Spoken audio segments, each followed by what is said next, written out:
Hi, my name is Ruba, and I am a PhD student at University College London in the UK.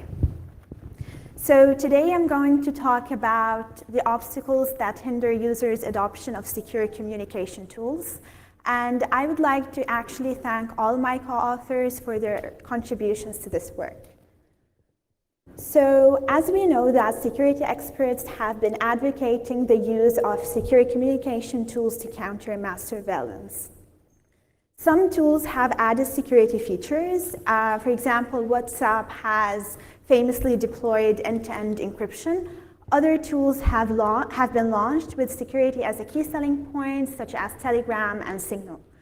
However, it really remains unclear if users understand what protection these tools offer and if they value this protection. Usable security has always been considered a key challenge for secure communications, and there have been basically two ways to approach this usable security problem. One approach has been designing and conducting user studies to examine why users fail to use existing secure communication tools, such as PGP, often concluding that security failures arise due to user interface design flaws. The other approach has been producing educational materials to explain existing security tools and extensions. And these materials are actually guidelines that provide step-by-step instructions to download and use these applications in a correct and secure way. However, we all know that documentation is only helpful if users read it and if users are motivated enough to use a new application. So we argue that in order to design and build communication tools that effectively protect users, we need to understand how users define or perceive secure communications and what influences their decision to adopt or stop using a particular communication tool. In this endeavor, our work explores why, when, and how users use secure communication, what threats they want to protect against when communicating with different parties, what communication tools users perceive to be secure or insecure and why, and how users think secure communications can be achieved and how they can be violated. So we designed a user study, and we recruited 60 participants by posting flyers around UCL's buildings in the UK and emailing staff members. With 60 participants, we interviewed 23 male and 35 female participants. Two participants preferred not to indicate their gender, and our participants' ages ranged from 18 to 70 with a mean age of 31. 2 participants didn't have an educational qualification. 7 completed their high school education. 30 had a college degree, and 21 had a higher degree, such as an MSc or a PhD. We actually then started by conducting 10 unstructured interviews that lasted for 35 minutes on average. The emerging themes helped design the script for the 50 semi-structured interviews that lasted for 90 minutes on average each. Now I will explain the procedure of the semi-structured interview sessions. All semi-structured interview sessions cover the following 4 areas in the same order in order to avoid bias. First, for every communication tool that has been used by our participants, we were interested in why they decided to adopt that specific tool, the computer platforms that the tool runs on, with whom they communicate using that tool, what kind of information they exchange using the tool, what the context of use is, how they define sensitive information, whether they have sensitive information using that particular tool, and finally, why they decided to stop using the application if they had. Second, we know that many communication tools nowadays are being advertised as being secure or encrypted. But securing a system is really meaningless without defining a security policy and a threat model.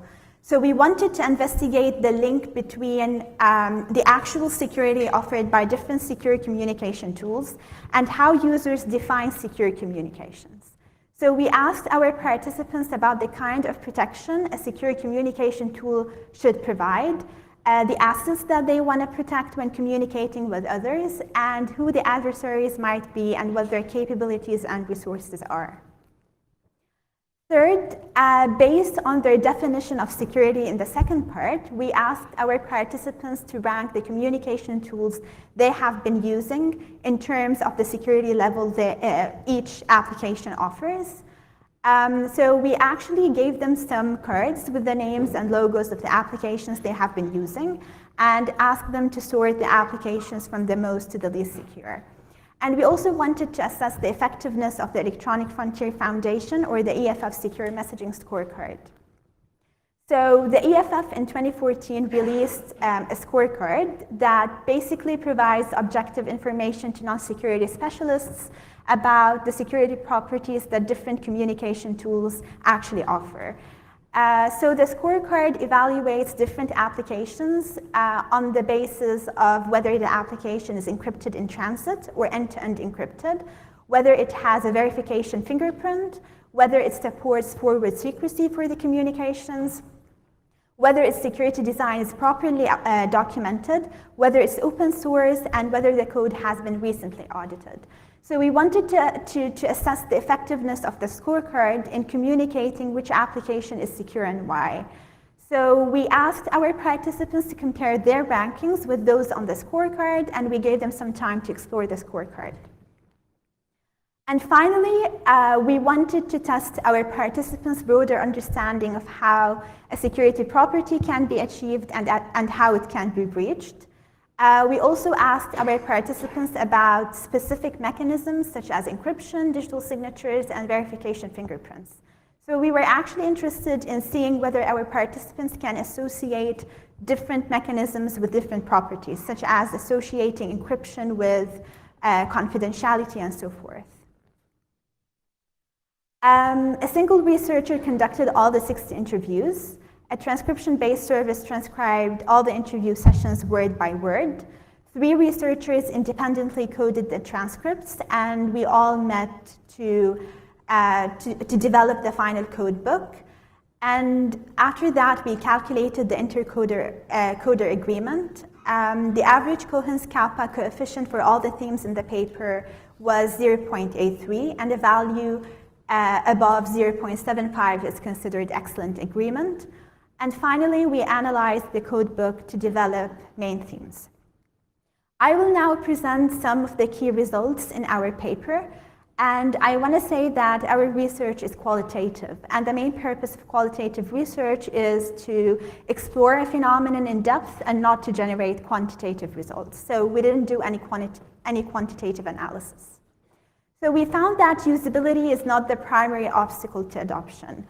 Our participants reported some usability issues with the tools they have been using, but they actually didn't stop using the applications because of those usability issues. Fragmented and small user bases are a significant obstacle. So the common current trend nowadays of creating new secure communication tools and then assessing the usability of these applications is somehow an obstacle, because this trend creates small and fragmented user bases in a way that users can't reach all their communication partners using 1 or 2 applications.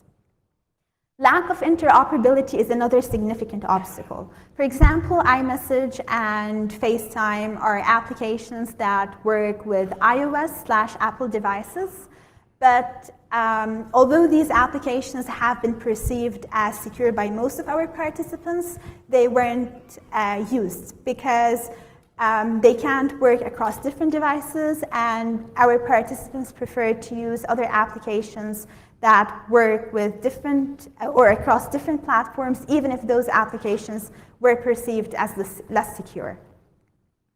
Lack of utility fosters insecure behavior. So our participants chose specific tools based on the services the tools offer. That means that if an application doesn't support sending large volumes of data, such as files or media messages, users will not use the application even if it was secure. Another example could be Telegram. Telegram is an application that supports 2 chat modes, the default chat mode and the more secure secret chat mode. but the more secure secret chat mode doesn't support group conversations, making all the participants in our study use the less secure default chat mode because it supports group chats.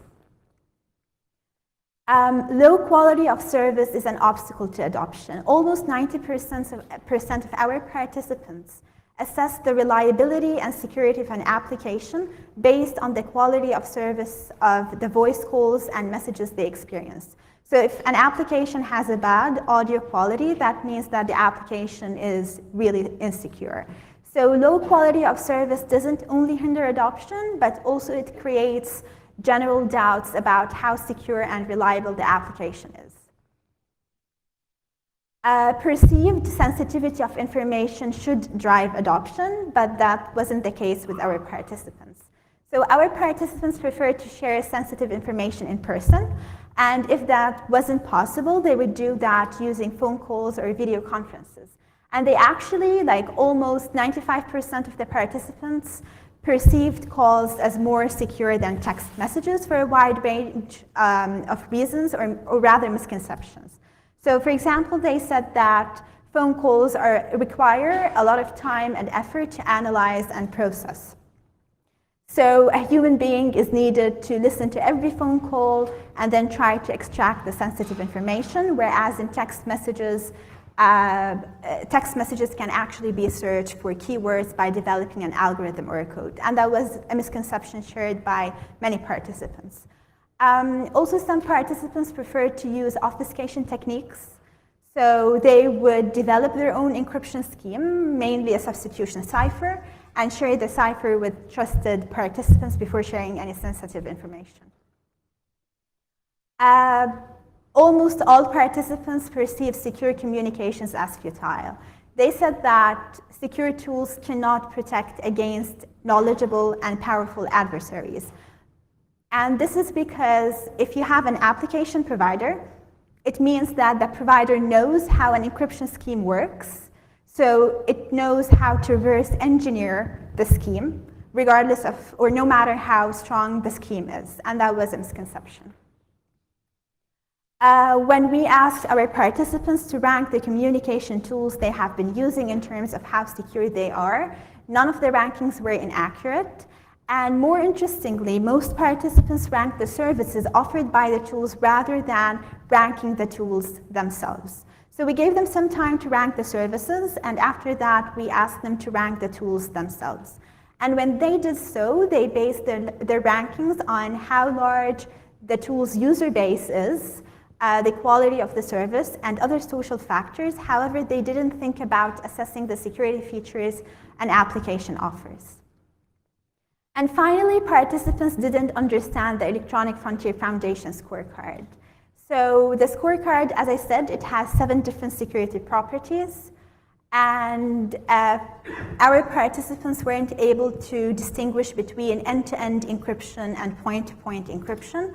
They also didn't comprehend forward secrecy or appreciate verification fingerprints. And all the 3 security properties that has to do with open design were perceived as negative properties, with participants believing that security requires obscurity. So I want to conclude with the following recommendations. I think that as security experts, we need to define what utility is for secure communication tools. And utility in this context, meaning that enabling users to reach all their communication, or at least most of their communication partners, using a communication tool. After defining utility, we need to support it, and we can support it by securing tools with improved utility. So rather than building new secure communication tools and then assessing the usability of these tools, we could actually try working on secure applications that have already been adopted by mainstream users. And third, I would say that security is something that's very difficult to evaluate for users. So they always look for proxy signals. So that means that we can spend some of our engineering effort on improving the performance of different cryptographic tools to the extent that latency and dropped packets can be reduced. Fourth, we can fix usability issues by thinking and creating better UI designs.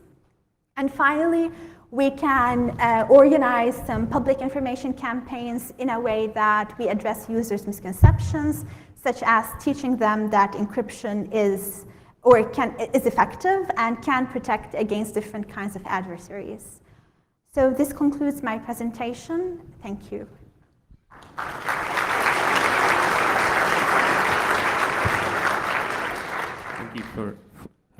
Thank you for this very interesting talk. We have time for some questions, but I'd like to start by asking one question. So I thought it was very interesting that you found that users did not perceive these secure tools as useful against powerful adversaries. Yes. So in some sense, this goes back to the first talk by Cormac, which was about how do researchers trust claims of security? This is about how users trust claims of security, right? So my question is, what are your thoughts about how we can make this happen without requiring users to actually learn, security in general? We don't need to make users learn security, but I think we need to somehow teach them that secure communications can protect against powerful adversaries.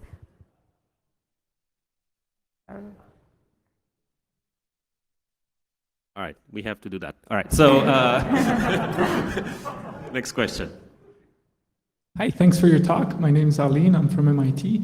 I really like your work. I think it's really important that we investigate the usability of these things and why people don't use them. I was wondering if you asked the participants if they ever found themselves censoring themselves because of the lack of security. Like they might not send something over text and they want to use a secure messaging app, and how does that affect the decisions? So do you mean like anonymous communications? Like they wanted to somehow be anonymous? No, like for instance, I might not say certain things over the mobile phone because I know it's not secure. Did you ever ask your users if they made such decisions? Well, most of our participants would prefer to do that in person, face-to-face. But if they had to send some kind of, well, that depends on the sensitivity of info. So if they want to send banking details, they would do that over the phone because they believe that no one's really interested in their banking account details. But if they were discussing political issues, they will never do that over the phone. So it depends on the type of the information they're sending. Does that answer your question? Hi, John Criswell, University of Rochester. Good work. One question that I have is when users were asked about strong adversaries, how did they interpret that? So what to them was a strong adversary? A government agency or the service provider, or even sometimes computer scientists. So if an adversary knows how an application works, they somehow know how encryption works, and if they know how the encryption scheme works, they know how to reverse engineer it. So they think that if you have a computer science degree, you know how to reverse engineer encryption schemes. Thank you. All right, let's thank the speaker once more.